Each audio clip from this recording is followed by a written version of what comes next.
Book of Heaven, Volume 11, December 17, 1914. The divine will forms the true and perfect consecration of the divine life in the soul. Continuing in my usual state and being very afflicted because of the privations of Jesus, after many hardships he came, making himself seen in all of my poor being. It seemed to me as if I were the garment of Jesus. Then, breaking the silence, he told me, "My daughter, you too can form hosts and consecrate them. Do you see the garment that covers me in the sacrament? These are the accidents of the bread with which the host is formed. The life which exists in this host is my body, my blood, and my divinity. The attitude which contains this life is my supreme will, and this will carries out the love, the reparation, the immolation, and all the rest that I do in the sacrament, which never moves one point from my volition. There is nothing that comes from me which is not led by my volition. Here's how you too can form the host. The host is material and totally human. You too have a material body and a human will.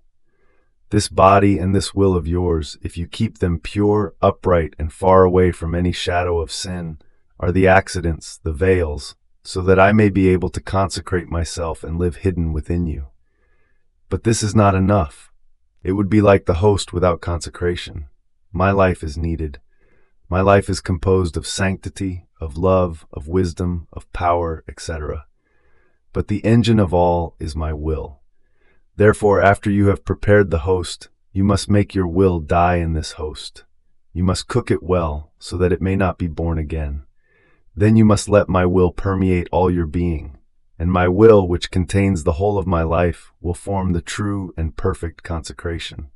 So, the human thought will have life no more, but only the thought of my volition, and this consecration will create my wisdom in your mind.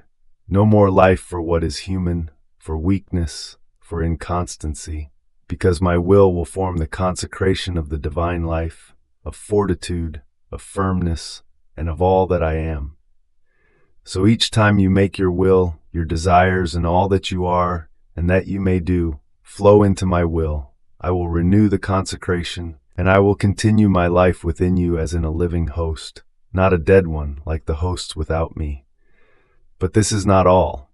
In the consecrated hosts, in the pixies, in the tabernacles, everything is dead, mute, not a heartbeat sensibly, not a surge of love which may correspond to so much love of mine. If it wasn't for the fact that I wait for hearts in order to give myself to them, I would be quite unhappy. I would remain defrauded in my love, and my sacramental life would remain without purpose. And if I tolerate this in the tabernacles, I would not tolerate it in living hosts. So life needs nourishment, and in the sacrament I want to be nourished, and I want to be nourished with my own food. That is, the soul will make my will, my love, my prayers, reparations, and sacrifices her own. She will give them to me as if they were her own things, and I will nourish myself. The soul will unite with me. She will prick up her ears to hear what I am doing so as to do it together with me. And as she keeps repeating my own acts, she will give me her food, and I will be happy. Only in these living hosts will I find the compensation for the loneliness, the starvation, and all that I suffer in the tabernacles.